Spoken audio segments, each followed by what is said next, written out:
cómo se convierte una idea, nacida en un rincón olvidado del mundo, en un fenómeno global. Hoy vamos a desglosar uno de los planes de expansión más audaces e influyentes de la historia. Y créanme, esto no es solo un relato de fe, es una clase magistral de estrategia, de adaptación y sobre todo de una resiliencia increíble. A ver, pensemos en la magnitud del desafío. Es como lanzar una startup hoy en día, pero con una visión global desde el minuto uno. El objetivo no era solo conseguir seguidores para nada, se trataba de construir comunidades autosuficientes en culturas que eran radicalmente distintas. Y todo esto, claro, sin internet, sin redes sociales, sin nada de lo que tenemos hoy. Entonces, la gran pregunta es, ¿por dónde se empieza? Todo gran proyecto necesita una buena base de operaciones, un punto de lanzamiento. Para esta misión, ese punto fue un lugar bastante inesperado y, sobre todo, muy diverso, la iglesia en Antioquía. Y ojo, no era una comunidad cualquiera, era el caldo de cultivo perfecto para lanzar una iniciativa de escala mundial. La clave para enmendar por qué todo empezó aquí está en la gente de la iglesia de Antioquía. Sus líderes eran de distintos orígenes, multiculturales, lo que les daba una perspectiva mucho más amplia. Y fue ahí, en medio de la oración, que sintieron un llamado clarísimo. Dos de sus mejores hombres, Pablo y Bernabé, tenían que empezar una misión especial. Así que con el equipo ya formado y un primer destino en mente, la isla de Chipre, el plan se puso en marcha. Desde el principio, la estrategia fue muy clara y la verdad muy inteligente. Tenía dos pilares fundamentales. Primero, enfocarse en las grandes ciudades, los centros neurálgicos del imperio. No se iban a desgastar en pueblos pequeños, sino que apuntaban a los lugares influyentes, donde las ideas fluían y se contagiaban.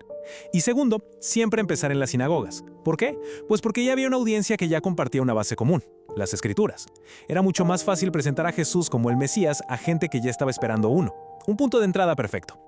Bueno, ya tenemos la estrategia. Ahora veamos cómo funcionaba en el mundo real. Lo más interesante es que no se trata de eventos aislados, sino que empezó a surgir un patrón muy claro, casi un modelo predecible que se repetía una y otra vez. Una especie de guión de entrada al mercado que, aunque era muy efectivo, casi siempre terminaba generando un conflicto. Este patrón de 5 pasos se convirtió en la norma. Empezaban en la sinagoga, como dijimos. El mensaje conectaba muchísimo, sobre todo con los no judíos, los gentiles. Pero claro, este éxito generaba celos y hostilidad entre los líderes religiosos de siempre. Esto los obligaba a retirarse de la sinagoga y seguir por su cuenta. Y así continuaban, hasta que la persecución se volvía tan fuerte que no les quedaba otra que irse de la ciudad y, bueno, empezar el ciclo de nuevo en otro lugar. Esta frase lo resume todo a la perfección. No había puntos intermedios. El mensaje era tan potente, tan disruptivo, que la gente reaccionaba de formas extremas. O lo abrazaban con un fervor total y se producía un avivamiento, o lo rechazaban con una violencia tremenda y se armaba una rebelión. La indiferencia simplemente no era una opción. Y esto nos lleva a uno de los momentos más locos y dramáticos de todo el viaje, en la ciudad de Listra. Resulta que Pablo sana a un hombre que no podía caminar, y la multitud, en lugar de captar el mensaje, llega a una conclusión alucinante. Creyeron que estaban viendo a los dioses griegos, a Zeus y a Hermes en persona. La situación se salió completamente de control. La reacción de Pablo y Bernabé fue inmediata. Estaban horrorizados. O sea, lejos de disfrutar que los adoraran como a dioses, se rasgaron la ropa, un gesto judío de angustia máxima, y se metieron entre la gente a los gritos para que pararan todo porque el sacerdote de Zeus ya estaba preparando los sacrificios. Es un ejemplo perfecto del choque de mundos que estaban viviendo.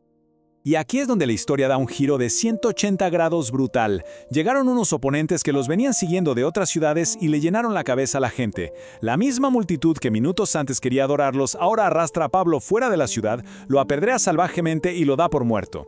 Es una muestra tremenda del peligro constante en el que vivían. Uno pensaría que después de sobrevivir a algo así, lo peor ya había pasado. Pero muchas veces la amenaza más grande para un movimiento no viene de afuera, sino de adentro. El movimiento se enfrentó a una crisis de identidad, un debate interno que casi lo destruye por completo antes de que pudiera despegar de verdad. El debate era sobre la pregunta del millón.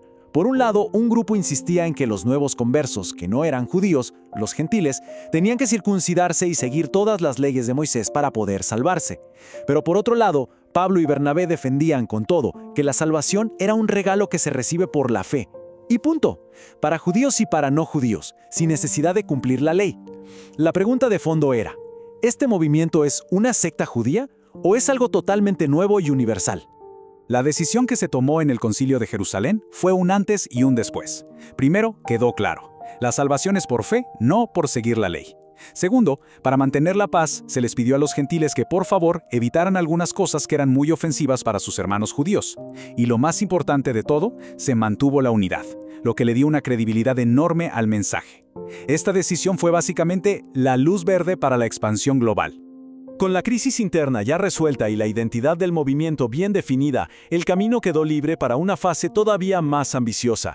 La mira ahora estaba puesta en un nuevo continente, Europa. Pero justo cuando se estaban preparando para este nuevo gran paso, surgió otro conflicto. Y esta vez no era teológico, sino algo mucho más personal y estratégico. Tenía que ver con Juan Marcos, el ayudante que los había abandonado en el primer viaje. La pregunta era simple: ¿merecía una segunda oportunidad? Y esto nos da una visión fascinante y muy humana de estos líderes. Por un lado, Bernabé, que era conocido por ser un gran motivador, quería darle otra oportunidad a su primo, creía en él. Pero Pablo, que era mucho más pragmático y estaba súper enfocado en la misión, no quería correr el riesgo de llevar a alguien que ya les había fallado. El desacuerdo fue tan grande que terminaron separándose, y lo increíble es que esto resultó en 2 equipos misioneros en lugar de uno. El segundo viaje es, sin duda, la gran expansión hacia Europa. Y fue una aventura llena de momentos clave. El equipo se reforzó con gente como Timoteo, una visión misteriosa los guió a cruzar el mar y se enfrentaron a de todo. Terminaron en la cárcel en Filipos, tuvieron debates filosóficos con la élite de Atenas. Cada parada fue un paso más hacia un evento crucial que ocurriría en Corinto y que lo cambiaría todo para siempre. En Filipos, después de que un terremoto les abre las puertas de la cárcel, el carcelero está a punto de quitarse la vida, pero ve que nadie se escapó y hace la pregunta que es el corazón de todo este movimiento: ¿qué debo hacer para ser salvo? Esa pregunta, que nace del pánico y la desesperación, resume el propósito de toda la misión. Y así llegamos a Corinto, a un momento que parece un simple detalle legal, pero que fue absolutamente decisivo. Llevan a Pablo ante el procónsul romano, un tipo llamado Galión. ¿Y qué hace Galión? Desestima el caso. Dice que es un problema interno de los judíos y que no le interesa. Esta decisión, que parece menor, fue gigantesca. Sin quererlo, le dio al cristianismo una especie de protección legal. Para el Imperio Romano ahora eran solo una secta del judaísmo, que era una religión permitida. Y eso les dio décadas de espacio para crecer sin una persecución oficial a gran escala. Y así fue como una mezcla de estrategia brillante, una resiliencia a prueba de todo y decisiones clave, tanto teológicas como legales, permitieron que una pequeña idea se transformara en un movimiento mundial. Y esto nos deja con una última pregunta para reflexionar. ¿Cómo sería el mundo hoy si ese debate crucial en Jerusalén se hubiera decidido de otra forma? Si el movimiento se hubiera quedado como un club cerrado en lugar de abrirse al mundo, la historia y nuestro presente serían muy diferentes.